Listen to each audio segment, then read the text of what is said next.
बोलिए भागवत स्वरूप भगवान की जय।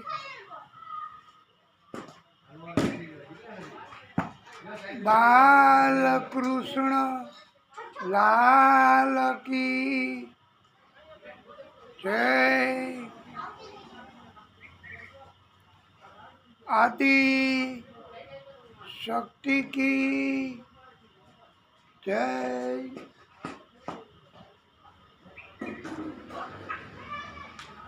सूरज नारायण भगवान की जय।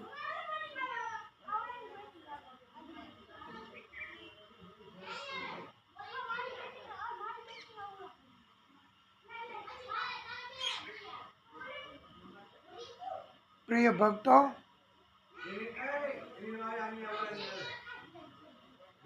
आप सर्वेना हृदय कमल में बिराजता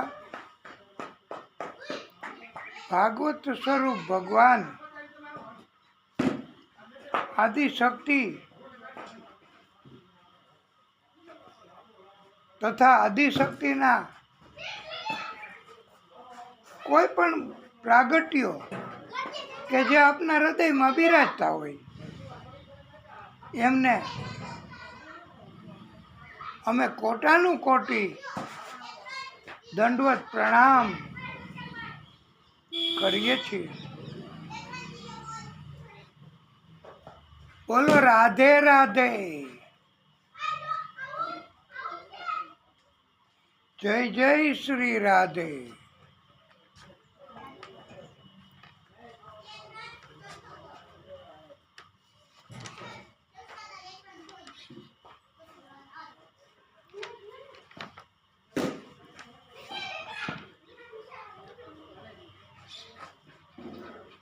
अस्ति स्वस्तरुणी कराग्र विगलात् कल्प प्रसूनाप्लुतम्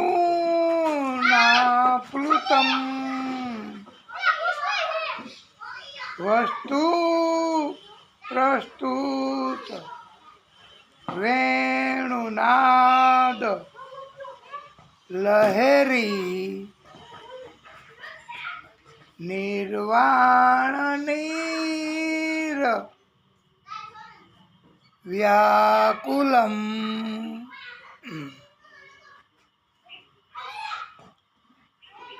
स्रस्त स्रस्त निबधनी विविलसाद गोपी सहस्रावृतम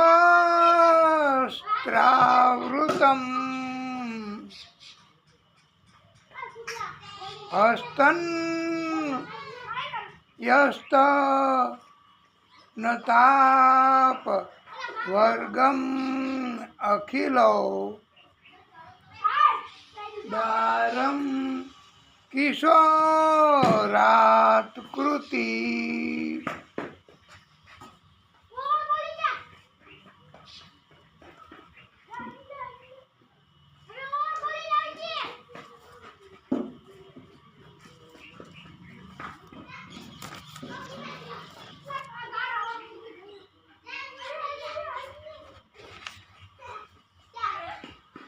हरि नारायण गोविंदा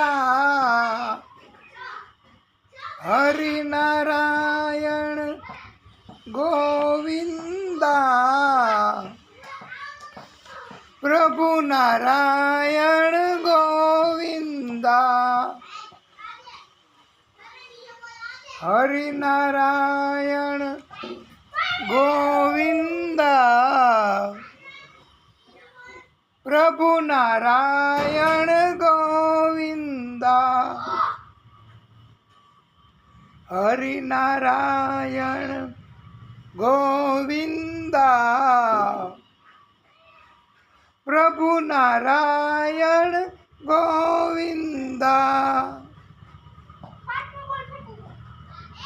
हरि नारायण गोविंदा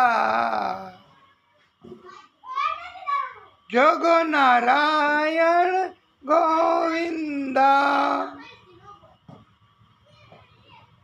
હરિનારાયણ ગોવિંદા, જગનારાયણ ગોવિંદા, ગોવિંદા ગોવિંદા, ગોવિંદા ગોવિંદા, હરિનારાયણ ગોવિંદા, ગોવિંદા ગોવિંદા, હરિનારાયણ ગોવિંદા, હરિનારાયણ ગોવિંદા, પ્રભુ નારાયણ ગોવિંદા, હરિનારાયણ ગોવિંદા, પ્રભુ નારાયણ ગોવિંદા,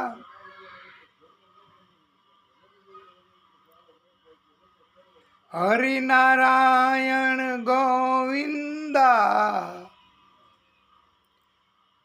હરિનારાયણ ગોવિંદા, ભજરામ કૃષ્ણ ગોવિંદા,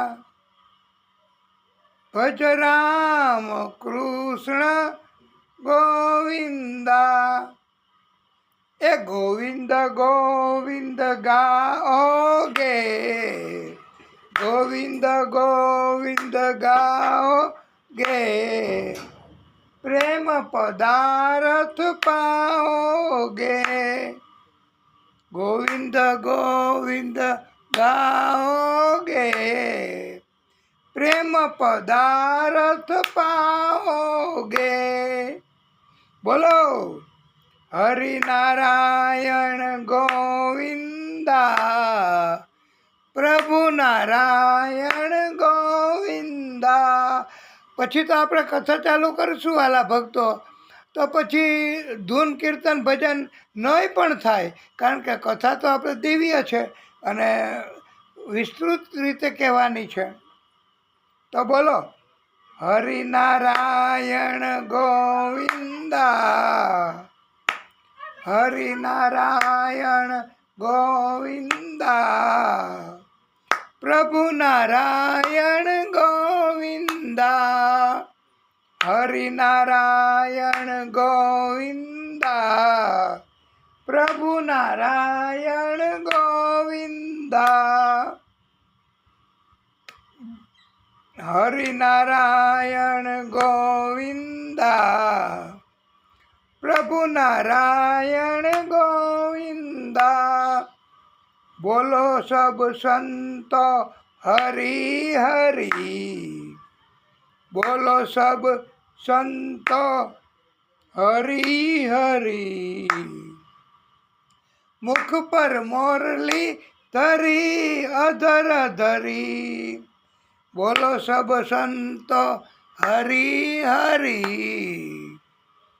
બોલો સબ સંતો હરિ હરિ, મુખ પર મોરલી અધર ધરી, મુખ પર મોરલી અધર ધરી, ગોવિંદ નામ વિસારોગે, ગોવિંદ નામ વિસારોગે, जीती बाजी हारोगे, जीती बाजी हारोगे.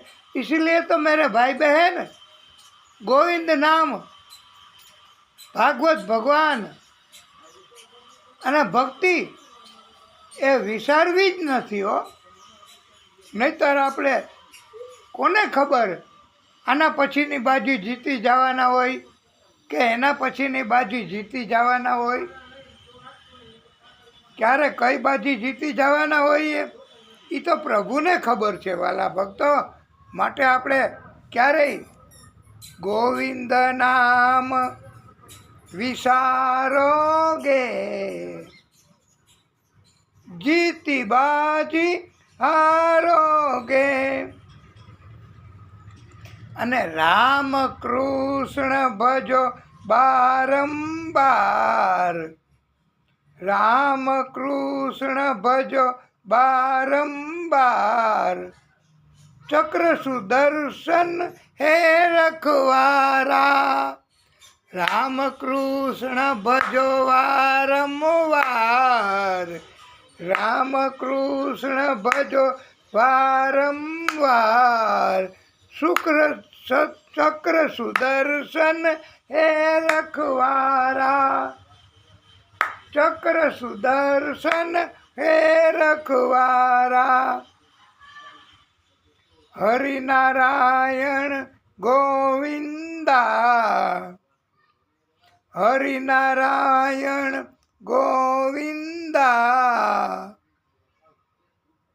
પ્રભુ નારાયણ ગોવિંદા, હરિનારાયણ ગોવિંદા. ભજ રામ કૃષ્ણ ગોવિંદા, ભજ રામ કૃષ્ણ ગોવિંદા. પ્રિય ભક્તો,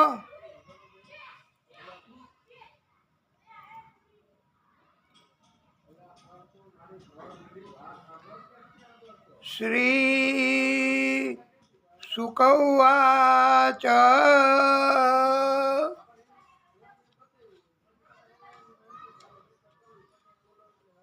વાલા ભક્તો, આપણે કથાને વિરામ આપ્યો ને ત્યારે સુખદેવ પ્રભુએ પરીક્ષિતજીને અંતિમ ઉપદેશ આપ્યો અને વિદાય લીધી. પરીક્ષિતજી સમક્ષ હતા ત્યાંથી, અને ભાગવત ભગવાન, ભાગવત સ્વરૂપ ભગવાન એમની કૃપા થઈ પરીક્ષિતજી ઉપર, સુખદેવ ભગવાન ઉપર. સુખદેવ ભગવાન ઉપર તો હતી જ કૃપા. પ્રિય ભક્તો, એટલે તો સુખદેવ ભગવાનને મોકલા હતા પ્રભુએ. કદાચ આપને ખબર હશે કે નહીં હોય, પણ સુખદેવ ભગવાન તો વૈકુંઠમાં હતા અને પ્રભુનો આદેશ થયો કે જાઓ, મારો એક ભક્ત પાંડુ પૌત્ર એને 7 દિવસમાં તક્ષક નાગ કરડશે એવો શ્રાપ આવ્યો છે, તો તમે એમને શોધો, પૃથ્વીલોકમાં જાઓ અને ભાગવતની કથા પરીક્ષિતને સંભળાવો. અને પ્રિય ભક્તો, આખી કથા સુખદેવ પ્રભુએ પરમ શક્તિ, આદિ શક્તિ એના સૂચનથી જ સંભળાવી છે. અને આપણને કોને ખબર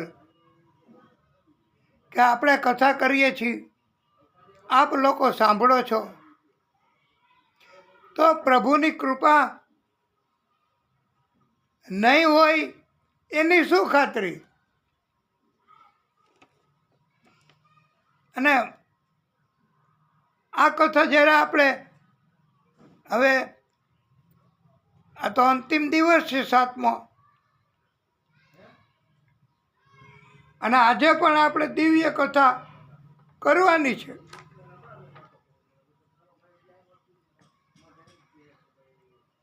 સુખદેવ પ્રભુએ વિદાય લીધી. હવે પરીક્ષિતજી એકલા, અને પરીક્ષિતજીનો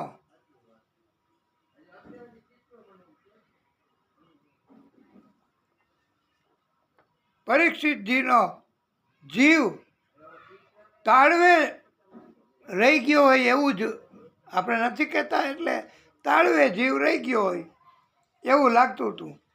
પરીક્ષિતજીને હવે કાંઈ ભય નથી, કારણ કે હવે એને કોઈ જાતની ઈચ્છા જ નથી જીવવા માટેની.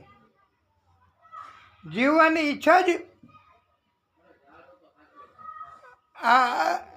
આ જગત, મનુષ્ય, બીજા બધા પ્રાણી, જીવો, એને જીવન જીવવાની ઈચ્છા એટલા માટે હોય છે કે એને કોઈને કોઈમાં માયા હોય છે, પ્રેમ હોય છે, અને એના કારણથી જીવે છે બધાય. અને જેને કોઈ જગતમાં માયા નથી, જેને જગતની હારે કાંઈ વ્યવહાર નથી,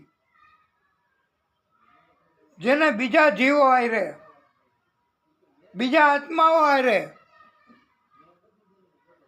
કોઈ જાતના કર્મ નથી કરવા, અને કર્મ બંધનમાંથી જેને મુક્ત થવું છે, એવા લોકો એને જીવવાની જરૂર જરાય નથી હોતી. આ પરીક્ષિતજીને હવે ક્યાં જીવવાની જરૂર હતી? અને હવે તો મૃત્યુ, પ્રભુએ તો એમને બોલાવી લીધા, પણ જીવ તાળવે ચોંટ્યો તો શરીરમાં, ખાલી શરીરનો હલે કે ન ચાલે, બસ એવું લાગે કે હજી એમાં જીવ છે બસ. અને એ મેડિકલ ઓફિસરો એ એક્ઝામિન કરીને જ કહી શકે, બાકી તો એમ જ લાગે કે હવે આમાં કાંઈ છે નહીં. હવે એને મૃત્યુનો ભય નથી. મૃત્યુથી હવે એને ડરવાની જરૂર નથી. મૃત્યુથી ડરવું તોય મૃત્યુ આવશે, અને મૃત્યુથી નહીં ડરીએ તોય મૃત્યુ તો આવવાનું જ. મૃત્યુથી નહીં ડરો તો કાંઈ થોડુંક વહેલું આવે મૃત્યુ એવું નથી હો, આજે. અને મૃત્યુથી ડરશો તોય એમાં કાંઈ ફેર ન પડે. તો પછી મૃત્યુ બાબત કાંઈ વિચારવું જ વ્યર્થ છે વાલા ભક્તો. મૃત્યુ બાબત શું કામ કાંઈ વિચાર કરવા? આ કેટલું બધું દિવ્ય નિવેદન છે કે મૃત્યુ આવશે તો આમ થશે, મૃત્યુ આવશે તો તેમ થશે. પહેલાંને તો મૃત્યુ આવ્યું ત્યારે આવું થયું હતું ને, હું ત્યાં હાજર હતો ને, મૃત્યુ મારું હવે એવી રીતે ન થાય એના માટે મારે ધ્યાન રાખવું ને. તમે ધ્યાન રાખી શકવાના? કોઈ નથી રાખી શકવાના. કોઈ પોતાનું મૃત્યુ આવશે તો કોઈ રીતનું ધ્યાન રાખી શકવાના નથી, રાખી શકવાના. અને બહુ વિચાર કરો દિવસ રાત મૃત્યુ બાબત જ. તો હું કાંઈ ભગવાન આ મૃત્યુ આવે ત્યારે એમાં કાંઈ તમારા વિચારો મુજબ કાંઈ ફેરફાર કરી દે? ન કરી દે. ભગવાન કાંઈ ફેરફાર કરી દેવાના નથી. અને મૃત્યુ બાબત ગમે તે વિચાર કરશો તો એનું કાંઈ વળવાનું નથી. ભગવાન તો જે રીતે મૃત્યુ આપવાનું નિર્ધારિત છે, કર્યું છે, એવી રીતે મૃત્યુ આપવાના છે દરેક જીવને. અને ભાગવતમાં તો એમ કીધું છે કે જન્મ જેનો થયો છે એને મૃત્યુ આવે જ.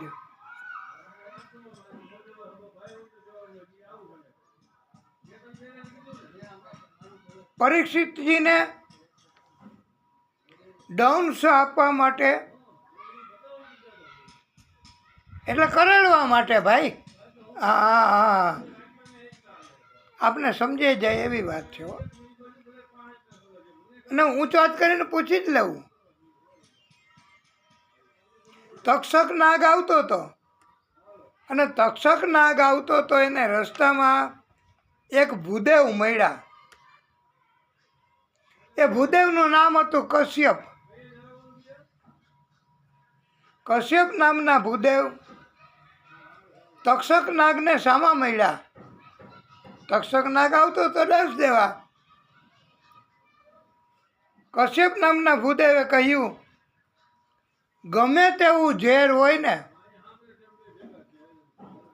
અસરકારક, તો પણ હું એ ઝેરનો નાશ કરી શકું છું. મને એવી વિદ્યા આવડે છે. ત્યારે તક્ષક નાગને એમ થયું કે ગમે તેવું ઝેર હોય તમે નાશ કરી શકો? એ કે હા. તો હાલો આપણે ખાતરી કરીએ.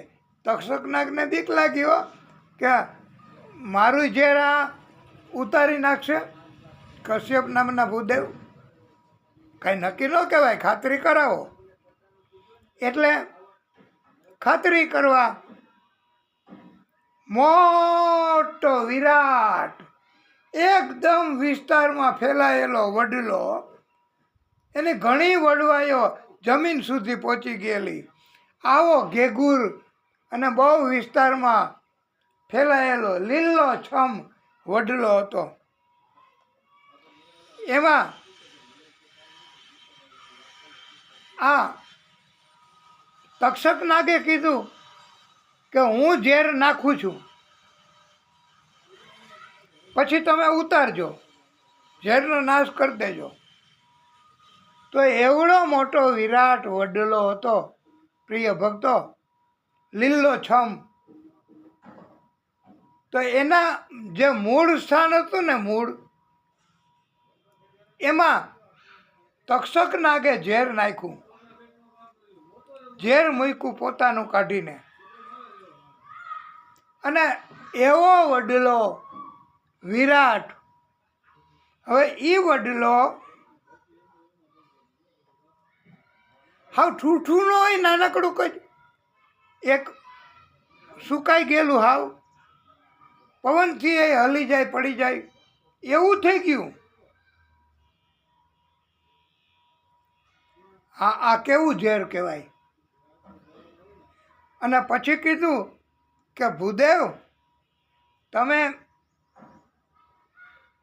આ ઝેરનો નાશ કરી શકો? પાછો વડલો જેવો હતો એવો કરી શકો? કશ્યપ નામના ભૂદેવે કહ્યું, કેમ નહીં, મારા પ્રભુ એ બધું કરી શકે. મારે તો એની મંત્ર શક્તિનો ઉપયોગ કરવાનો છે અને પ્રાર્થના કરવાની છે પ્રભુને. તો તક્ષક નાગે કહ્યું, કરો ચાલુ તમારી વિદ્યા. અને કશ્યપ નામના ભૂદેવે મંત્ર શક્તિનો ઉપયોગ કરી અને જળની અંજલિ હાથમાં લીધી અને મંત્ર બોલી અને નાખ્યો જળનો છંટકાવ એ ઠૂઠા ઉપર વડલાના. અને વડલાનું ઠૂઠું હતું ને પ્રિય ભક્તો, એ પહેલાં કરતાંય બહુ લીલો છમ મજાનો ઘેઘૂર વડલો થઈ ગયો. કારણ કે ઝેર બધું ઉતરી ગયું, નાશ પામ્યું. ત્યારે તક્ષક નાગ એને થોડુંક અભિમાન આવ્યું હતું, એ વયું ગયું, ભેગું ઉતરી ગયું કે હું દંશ દઈશ અને આ ઝેર ઉતારી નાખશે. અને એને પૂછ્યું હતું કે ભૂદેવ તમે ક્યાં જાઓ છો આમ, અને શા માટે જાઓ છો? તમારો ઉદ્દેશ હેતુ શું છે? ત્યારે કશ્યપ નામના ભૂદેવે કહ્યું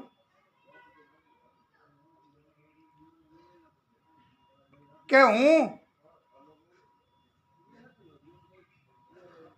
પરીક્ષિતને તક્ષક નાગનો દંશ થવાનો છે અને મારે એનું ઝેર ઉતારવાનું છે, એટલે હું જાઉં છું. મને પરીક્ષિતજીના પુત્ર જન્મેજય રાય એમણે બોલાવ્યા છે અને મને ધન આપવાના છે. મારો ઈરાદો પણ ધન કમાવાનો જ છે. મને એનું ઝેર ઉતારવામાં કોઈ રસ નથી. હું આવી રીતે ગુજરાન ચલાવું છું ને મારું ધન કમાવાનો આ એક રસ્તો છે. ત્યારે તક્ષક નાગને નિરાશ થયો કે હવે કંઈક બાજી સુધારી લઉં. અને બે હાથ જોડીને તક્ષક નાગે કહ્યું, ભૂદેવ આપ વંદનીય છો અને આપને જેટલું ધન મળે જન્મેજય રાજા તરફથી તક્ષક નાગનું ઝેર ઉતારવાનું, એના બદલામાં તો કેટલું મળશે આપને હું પૂછી શકું? તક્ષક નાગે પૂછ્યું. તો એણે કીધું કે દાખલા તરીકે હો ભાઈ, એ વખતે અમે હતાય નહીં અને એટલું બધું કથામાં લખ્યું ન હોય, પણ આ તો કથાને અસરકારક બનાવવા અમે કથા કરીએ છીએ. તો એણે કીધું કે દાખલા તરીકે કે 5 લાખ રૂપિયા આપવાના છે.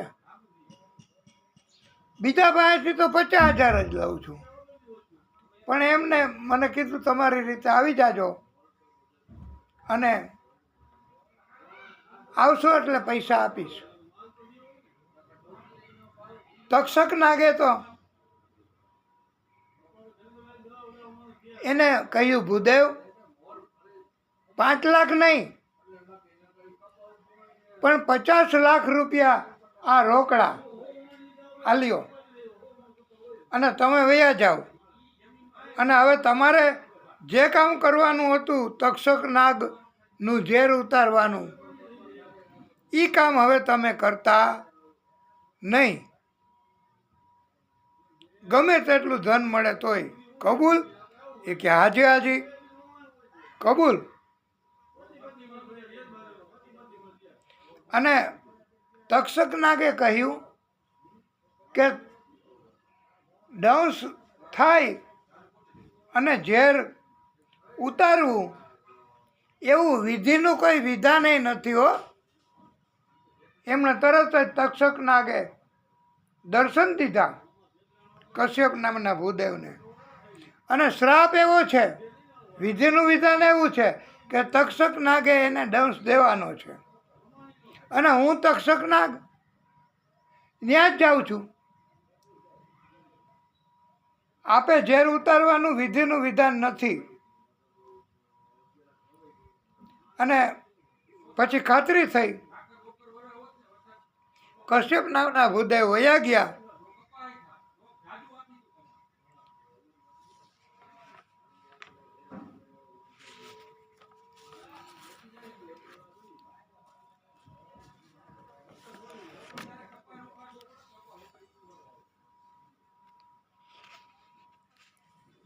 પછી તક્ષક નાગ વિધિનું વિધાન પૂરું કરવા માટે જાય છે દંશ દેવા માટે.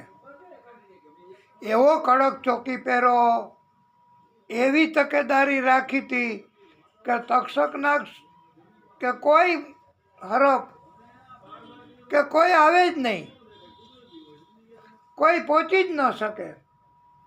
આ જન્મેજય રાજાએ પરીક્ષિતજીના પુત્રએ બહુ વ્યવસ્થા આકરી કરી હતી હો.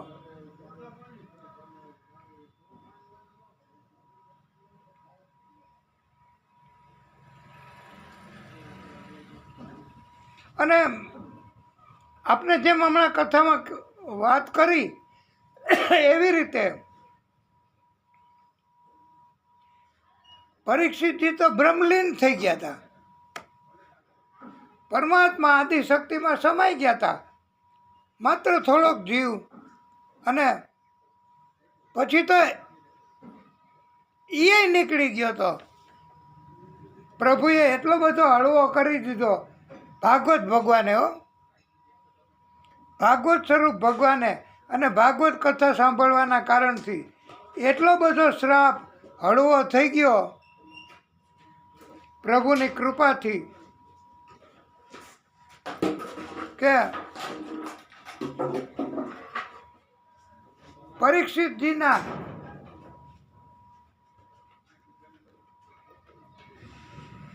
તાળવે જીવ હતો ને એ પણ નીકળી ગયો, દંશ દીધો એટલે.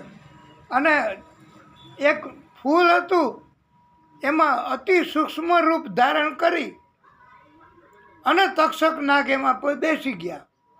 પછી પરીક્ષિતજી પાસે ફૂલ લઈ જતા હતા, એમાં ત્યાં પહોંચી ગયા. અને ત્યાં પહોંચ્યા પછી મૂળ સ્વરૂપ ધારણ કર્યું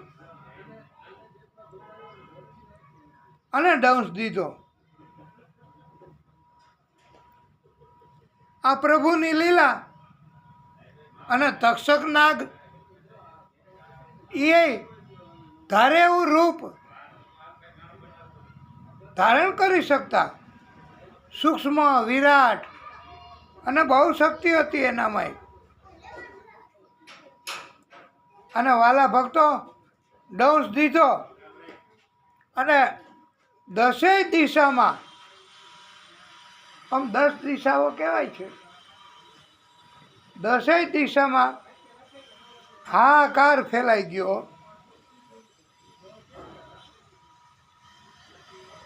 અને જન્મેજય રાજાને ખબર પડી ગઈ કે તક્ષક નાગે દંશ દીધો છે,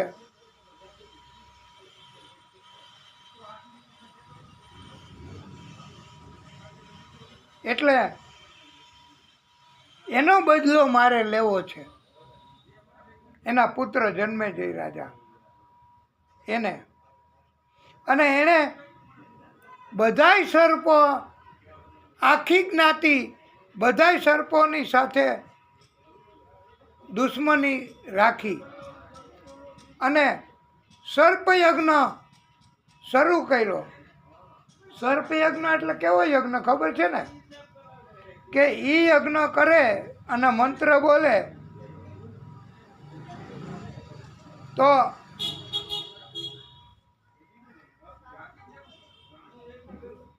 સર્પ જ્યાં હોય ત્યાંથી આવીને યજ્ઞમાં આપોઆપ મંડે હોમાઈ જવા અને બળી જાય.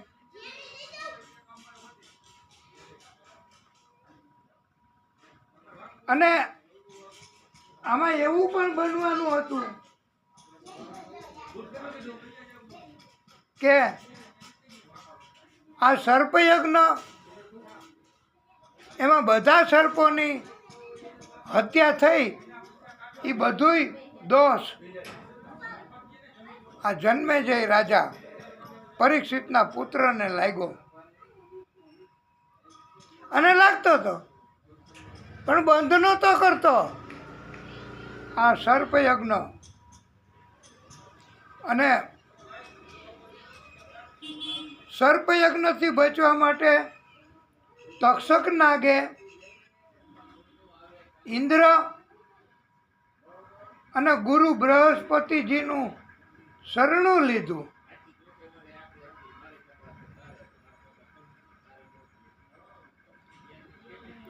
અને કેવું વાતાવરણ થઈ ગયું હોય છે વાલા ભક્તો, કે આ દિવ્ય આત્મા જેણે ભાગવત કથા સાંભળી સુખદેવ પ્રભુના મુખેથી, એ ખુદ આ પ્રાગટ્ય હતું ભગવાનનું, અને એણે ભાગવત કથા સાંભળ્યા પછી એનો આત્મા એ જતો રહ્યો, એનું મૃત્યુ થયું.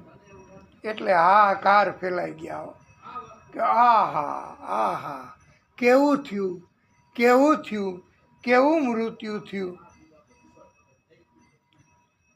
અને હવે તક્ષક નાગ એને પણ એમ થયું કે શું થશે મારું? હે પ્રભુ, હે આદિશક્તિ સ્વરૂપ, આમ તો તક્ષક નાગ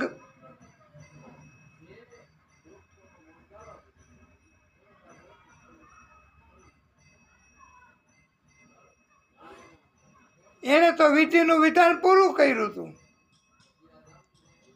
તક્ષક નાગે તો એટલા પ્રભુનું કાર્ય તો કર્યું કહેવાય. પ્રભુના કાર્યમાં તો મદદ કરી કહેવાય.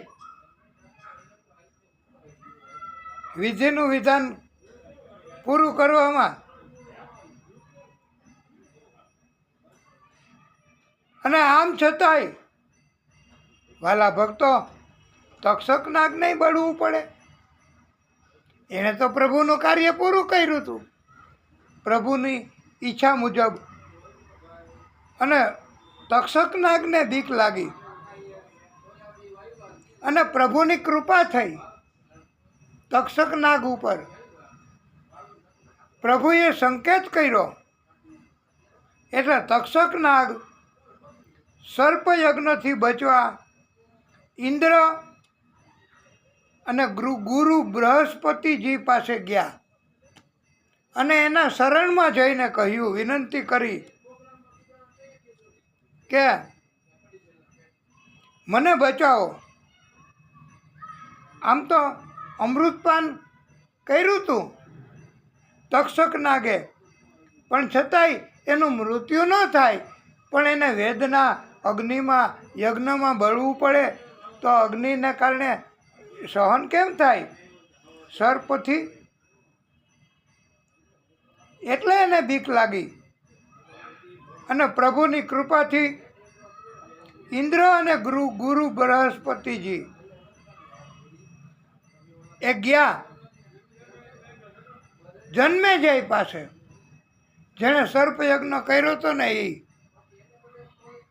અને કહ્યું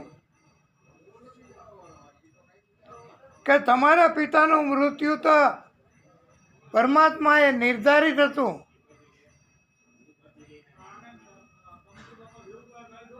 અને એમાં કોઈ કસૂર નથી તક્ષક નાગ કે બીજા કોઈ નાગની. અને તમે અભિમાન કરો છો આવો યજ્ઞ કરીને મારી નાખવા માટે. તમને શું અધિકાર છે હત્યા કરવાનો સર્પની? તમારા પિતા તરફ તમને જ માયા લાગી, તમને જ મોહ લાગ્યો, અને તમે એનો બદલો લેવા માટે તૈયાર થઈ ગયા. આ તમારું અભિમાન છે. અને આવું અભિમાન કરવાથી તમે તમારા પિતાની મૃત્યુ એની મર્યાદાઓ ઓળંગી ગયા છો. તમારે તમારા પિતાના મૃત્યુને માન આપવું જોઈએ.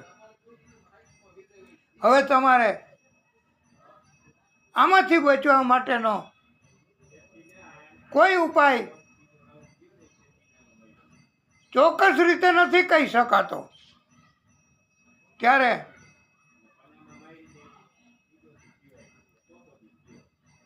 જન્મેજય રાજાને થયું કે આપની વાત તો સાચી છે, મારે આવો બદલો ન લેવો જોઈએ. અને આપણે કથામાં આની પહેલાં ઘણા ભાગમાં કીધું છે કે બદલો લેવાની ભાવના જગાડી અને કાંઈ પણ કાર્ય કરવું ને એ પાપ જ કહેવાય. અને એમાં સફળતા મળે જ નહીં. જન્મેજય રાજા એને પ્રાયશ્ચિત થયું અને એમણે કહ્યું કે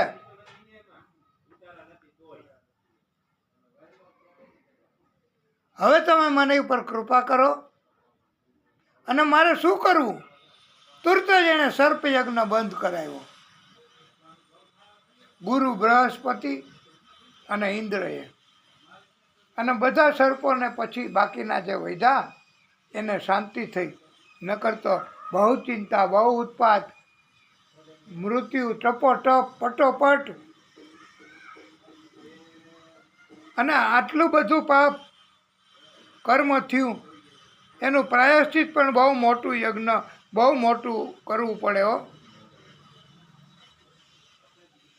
અને એનું પ્રાયશ્ચિત કરવા માટે થઈ અને એમ કહેવાય છે વાલા ભક્તો કે વ્યાસ ભગવાન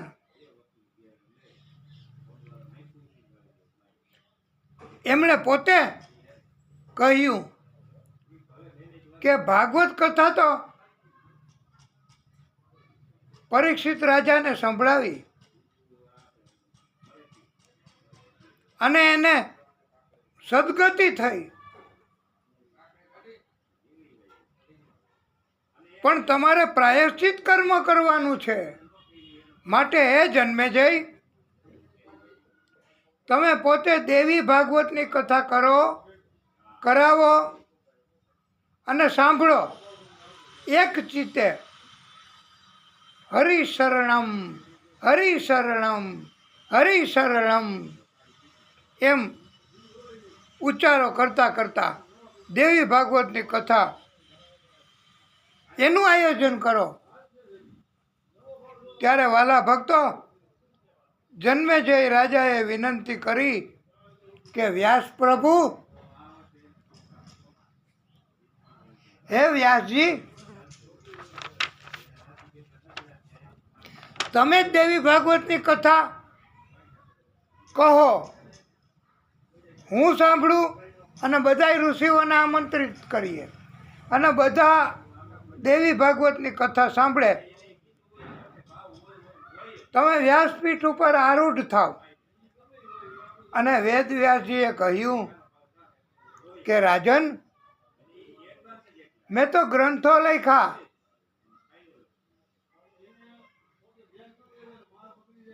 ભાગવતનો વિસ્તાર કર્યો, મહાભારતની રચના કરી, વેદો, પુરાણો, ઉપપુરાણો એનું લખાણ કર્યું, પણ મેં હે જન્મેજય રાજા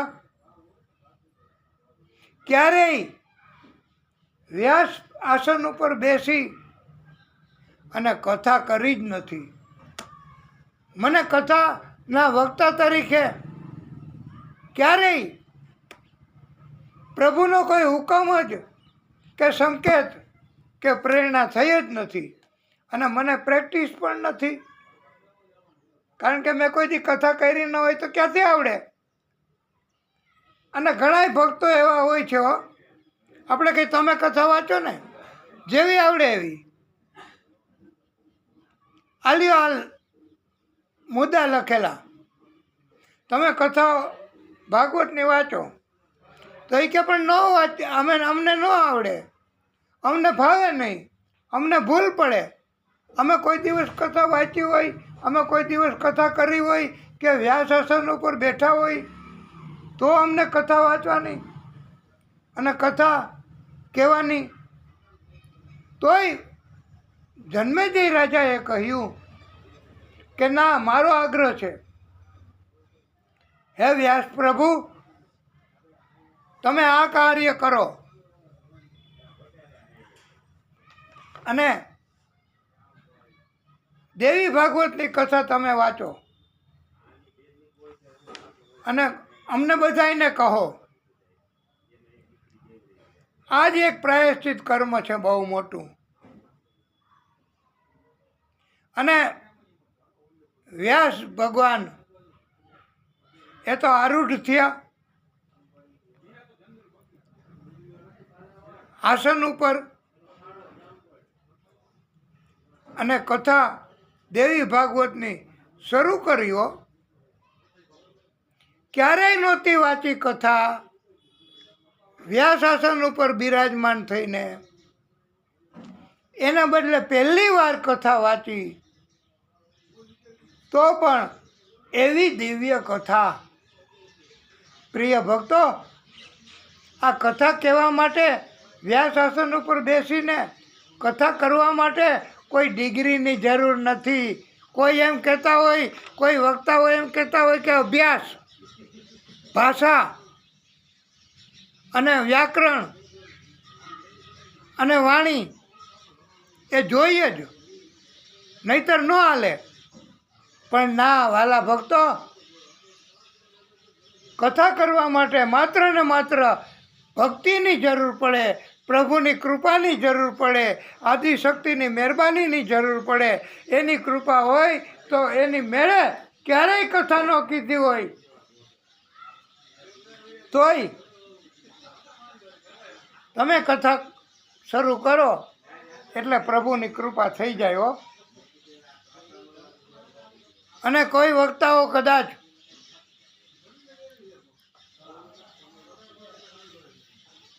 આવું જરૂર પડશે, આવું જરૂર પડશે, આવું જરૂર પડશે, આવું જરૂર પડશે, આવું કરવું પડશે, આવું કરવું પડશે, આવું કરવું પડશે, આટલી શુદ્ધતા રાખવી પડશે, આટલા નિયમો છે કથા કહેવા માટેના, આવું બધું કરવાનું છે. વક્તાના લક્ષણોને, શ્રોતાના લક્ષણોને પણ ના વાલા ભક્તો, માત્ર ને માત્ર ભક્તિ જરૂરી. માત્ર ને માત્ર વ્યાસ આસન ઉપર બિરાજમાન થઈ અને કથા કરવાની પ્રભુ તક આપે તો એ ઉત્તમ તક કહેવાય અને ઝડપી લેવાય. અને શુદ્ધ મન, શુદ્ધ હૃદય, શુદ્ધ વિચાર અને શુદ્ધ ભાષા. વાલા ભક્તો, પ્રભુને ભાષા એ કોઈ લેવા દેવા નથી હો. હિન્દી, ગુજરાતી, અંગ્રેજી કોઈ બી ભાષા બોલો. અને હવે તો એવા એવા ટ્રાન્સલેટરો થઈ ગયા છે કે તમે ગુજરાતીમાં બોલો અહીંયા અને એનું ટ્રાન્સલેશન તરત જ તમે કઈ ભાષામાં કોમ્પ્યુટર કરી આપે છો. હા, એટલે હવે કંઈ એવું જરૂર નથી. એટલે વાલા ભક્તો, અને એમ પણ કહેવામાં આવ્યું છે કે ભૂદેવ બ્રાહ્મણ છે, એ કથાના વક્તા તરીકે કથા સંભળાવે તો એ સારું કહેવાય. પણ અત્યારે તો ઘણા વક્તાઓ એવાય છે કે એ ભૂદેવ નહીં હોવા છતાંય કથા કહે છે. અરે વાલા ભક્તો, અત્યારે મહિલાઓ પણ વ્યાસ આસન ઉપર આરૂઢ થઈ અને ભાગવતની કથાઓ કરે છે. એ પ્રભુની કૃપા. અને પ્રભુ એટલું જ કહે છે બસ કે જન્માંતરેણ ભવેત પુણ્યમ તદાપી ભાગવતમ લભેત. જન્મો જન્મના પુણ્ય ભેગા થાય એ જ કથા કરી શકે, અને જન્મ જન્મના પુણ્ય ભેગા થાય એને જ કથા સાંભળવાની તક મળે. માટે કોઈ ડિગ્રી, કોઈ લાયકાત, કોઈ લક્ષણોની જરૂર નથી વાલા ભક્તો. અત્યારે કળિયુગ અને કળિયુગની શરૂઆત છે તો અત્યારે તો બસ, અરે આપણે યોગેશ્વરોની કથા ન તમે સાંભળી? કોઈ વિધિની જરૂર નહીં, કોઈ વિધાનની જરૂર નહીં. અરે અમારું એવું કહેવાનું નથી કે પવિત્રતા ન રાખવી, પણ પવિત્રતા ન રહે તોય ચાલે. નહીતર પાણીમાં સ્નાન તો મછલાઓય કરે છે. તો અને 24 કલાક સ્નાન કરતા હોય છે તો એ પવિત્રતા નથી મેળવી શકતા. અને આપણે અને વાલા ભક્તો, શરીરની શુદ્ધિની જરૂર નથી. શેની જરૂર છે? હા, ઊંચો હાથ કર્યો ખરો. આત્માની શુદ્ધિની જરૂર છે. અને નથી કીધું આત્માને ઓળખા વિના રે ભવના ફેરા નહીં તો મોટે ઓજી. એ જમડાને માર્યા વિના રે એ 184 નહીં તો ટળે ઓજી. આત્માને ઓળખો. બસ તમે તમારા આત્માને ઓળખો. તમે બીજાના આત્માને ઓળખો. તમે બીજાના આત્માની અંદર રહેલા પ્રભુને ઓળખો. એ જ તમારો ગુણધર્મ છે. અને વ્યાસ ભગવાન એમણે દિવ્ય કથા કીધી છે. વ્યાસાસન આરૂઢ થઈને કોઈ પ્રેક્ટિસ, કોઈ અભ્યાસ, કોઈ નિયમની જરૂર નહીં.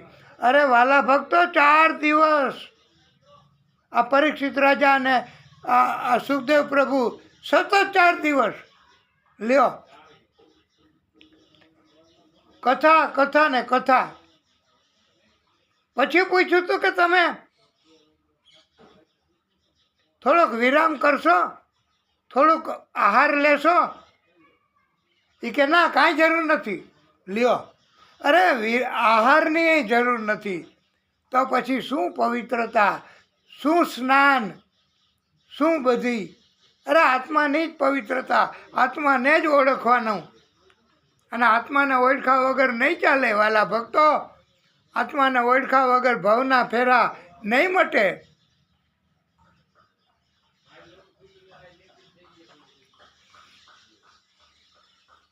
વક્તાને પસંદ કરવા માટે કોઈ જાતનો ઇન્ટરવ્યૂ લેવાનો હોય જ નહીં ક્યારેય વાલા ભક્તો.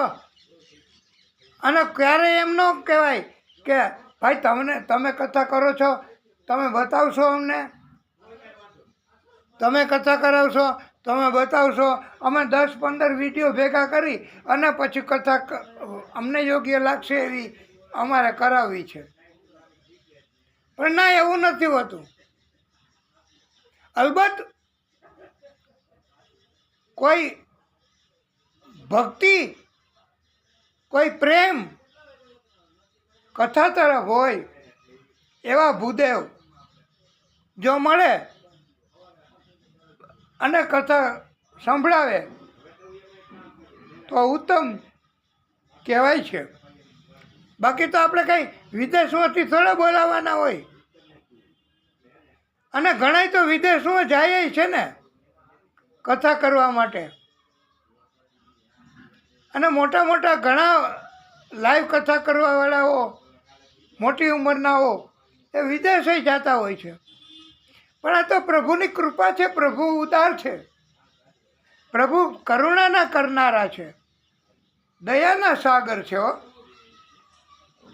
અને પ્રેમ એ જ પ્રભુને પ્રિય છે. તું પ્યાર કા સાગર હૈ, તું પ્યાર કા સાગર હૈ, तेरी एक बूंद के प्यासे हम. हे प्रभु, हे नारायण भगवान, हे आदिशक्ति, हे भागवत स्वरूप भगवान, बस कोई पियो रे पियाला प्रेम रस का, कोई पियो रे पियाला राम रस का. વાલા ભક્તો, વ્યાસ ભગવાને દેવી ભાગવતની કથા કરી એટલે ભાગવતની કથાનો વિરામ થયો. સુખદેવ પ્રભુ વયા ગયા અને વ્યાસ ભગવાને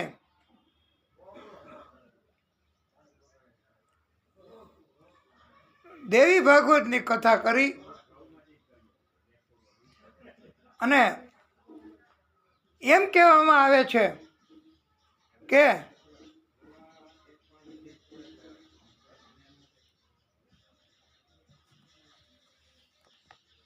વિષ્ણુ સ્વરૂપ છે વ્યાસાસન ઉપર બિરાજમાન અને કથા કરનારા બધાય. એટલે ક્યારેય કોઈ કથા કહેતા હોય અને એમ ન માનવું કે એને આવડતું નથી. એને એકને બદલે બીજું કોઈ નામ આવડી જાય, એકને બદલે બીજું કંઈક કહેવાય જાય તો એ તો એક સ્લીપ ઓફ ટંગ કહેવાય. વાલા ભક્તો,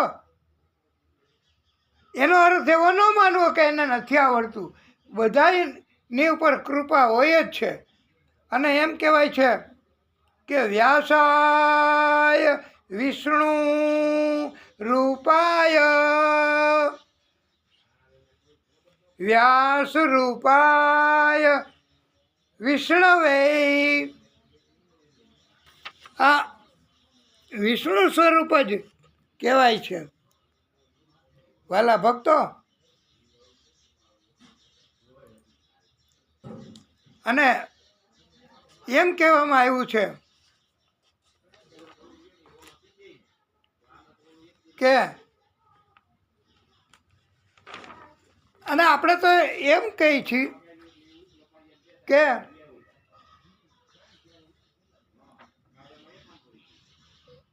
આપણે જ્યારે કથા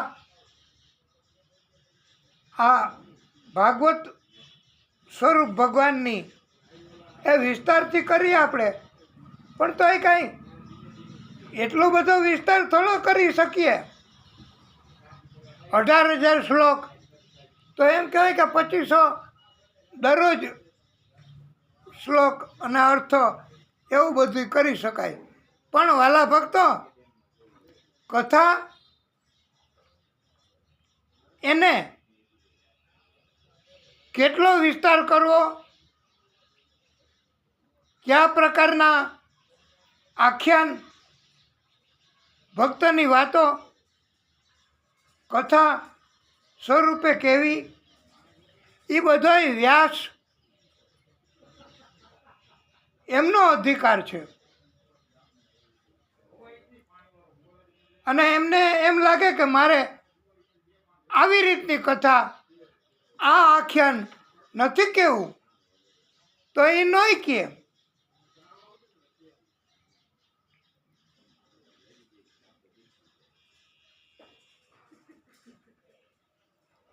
અને વાલા ભક્તો, વાસુદેવજીને બ્રહ્મ જ્ઞાનનો ઉપદેશ અને દેવકીજીને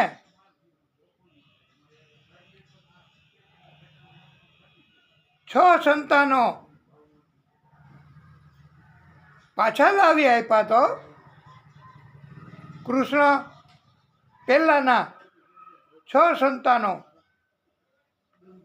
અને વાસુદેવજી એમણે બ્રહ્મ જ્ઞાનનો ઉપદેશ આપ્યો છે.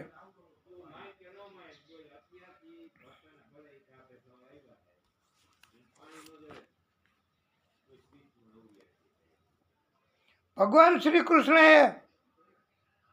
પિતા વાસુદેવજીને બ્રહ્મ જ્ઞાન, ઈશ્વરનું તત્વ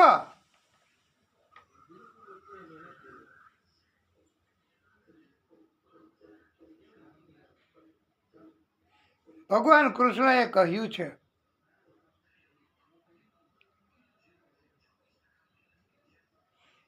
પછી ઇન્દ્રિયો તથા અહંકાર એનો પણ કંટ્રોલ કરવો જોઈએ. નાશ થઈ જાય તો અતિ ઉત્તમ.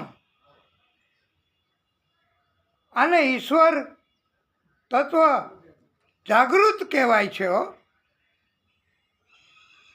દેવકીના 6 સંતાનો કૃષ્ણએ પાછા લાવી આપ્યા. સાંદીપની ગુરુ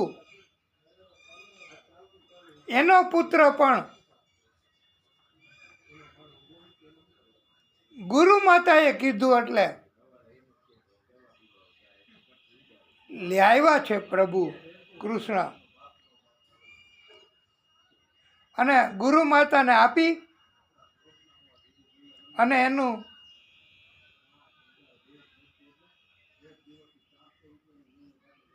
એમ કહેવાય કે ગુરુ નું ઋણ આપ્યું કહેવાય.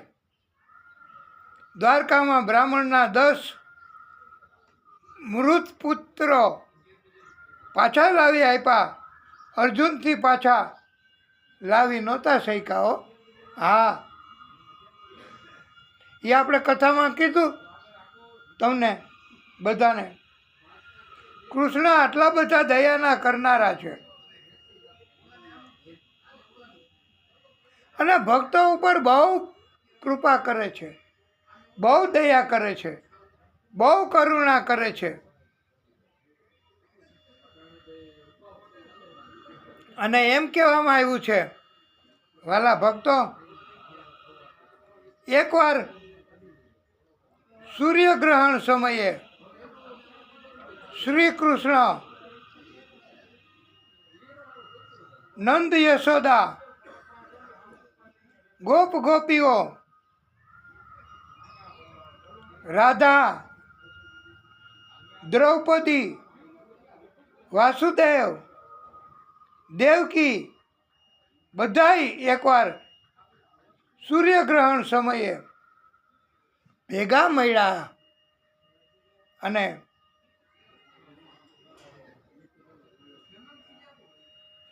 દ્વારકાથી વ્રજથી ગોકુળથી બધાય ભેગા થયા છે. બધાએ આનંદ કર્યો છે. ભગવાનની પટરાણીઓ દ્રૌપદી પણ મળ્યા છે બધાએ. વાલા ભક્તો, વેદોની સ્તુતિ 4 પ્રકારના પ્રલય, કલિયુગના ભવિષ્યમાં થનારા રાજાઓ, એમનું વર્ણન પણ કર્યું છે. ભવિષ્યમાં પણ ફરી ધર્મનું સંસ્થાપન કરવા પાછુંય પ્રાગટ્ય થવાનું છે. વાલા ભક્તો, જ્ઞાન યોગ, ભક્તિ યોગ, કર્મયોગ, એની કથા પરીક્ષિતજીને સંભળાવી છે.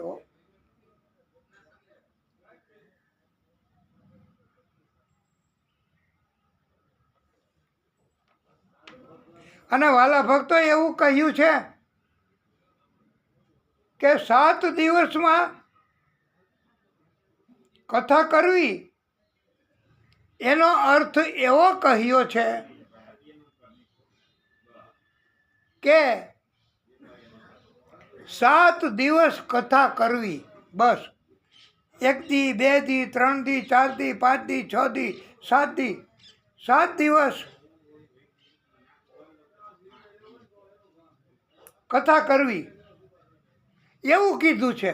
એને કહેવાય સપ્તાહ પારાયણ. અને ક્યારેક અષ્ટોત્તર ભાગવતય કહેવાય છે, અને ક્યારેક અનુષ્ઠાન, એટલે કે ગમે એટલા દિવસ થાય, મહિનો થાય, વર્ષ થાય, અરે એટલે સુધી કે દરરોજ ભાગવત એની કથા કરવી. બસ પછી સપ્તાહ પારાયણ કહેવાય, ઈ કરવી. અષ્ટોત્તર ભાગવત કરવું, કે ગમે ત્યારે કથા પૂરી થાય, કથા કરવી એ મહત્વનું છે. 7 દિવસ કથા કરવી. અને વિગતવાર કથા આપણે ન કરી. આ કથા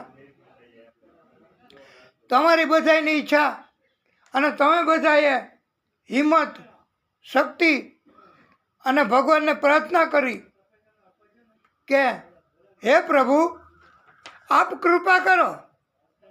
તો અમારે આવી રીતની કથા કરવી છે, વિસ્તારપૂર્વક. તો અમે આજે વિસ્તારપૂર્વક કથા કરી. અને અમે પણ જ્યારે 7 દિવસ કે 8 દિવસ કથા કરવા જઈએ ત્યારે પ્રિય ભક્તો, અમે 7 દિવસ કથા કરીએ બસ. પછી કેટલી કથા રોજ કરીએ એ જરૂર નથી. રોજના 2500 શ્લોક સંભળાવવા, એનો અર્થ કરવો, એવું જરૂર નથી. જેટલી થાય એટલી બસ કથા 7 દિવસ કરવાની, એવું સ્પષ્ટ સૂચન છે વ્યાસ ભગવાન.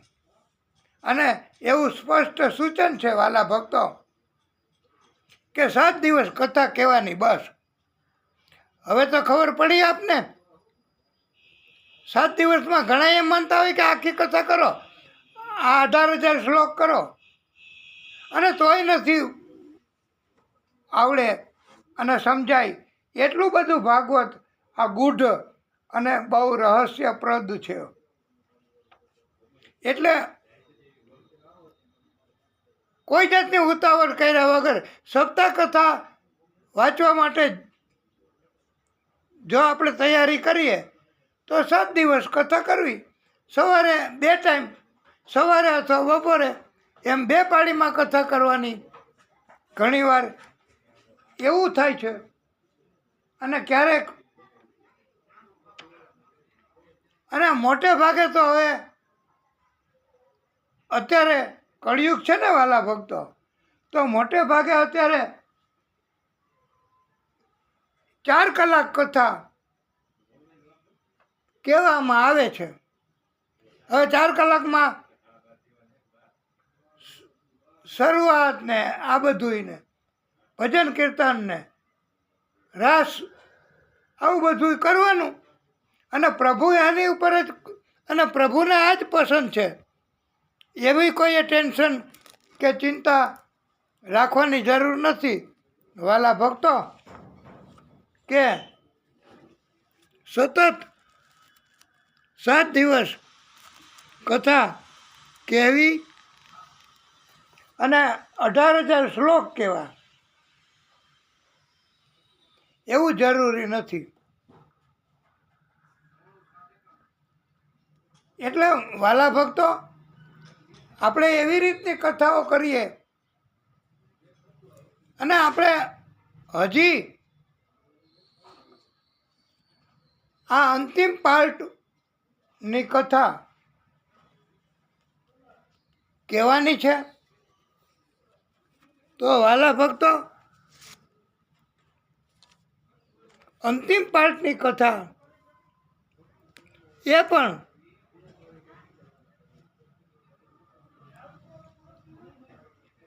આપણે આ કથાને હજી એક વિરામ આપીએ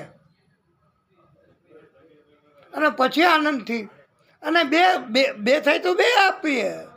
2 વિરામ કરવો હોય તો 2 વિરામ કરશું. આપણે ઉતાવળ છે નહીં. આપણે કોઈ રીતની ઉતાવળ નથી વાલા ભક્તો. તો બોલીએ ભાગવત સ્વરૂપ ભગવાન કી જય. વાલા ભક્તો, કથાને ટૂંકો વિરામ. નમઃ પાર્વતી પતયે હર હર મહાદેવ હર. હે પ્રભુ, હે ભાગવત સ્વરૂપ ભગવાન, હે દાદા, કથાને ટૂંકો વિરામ.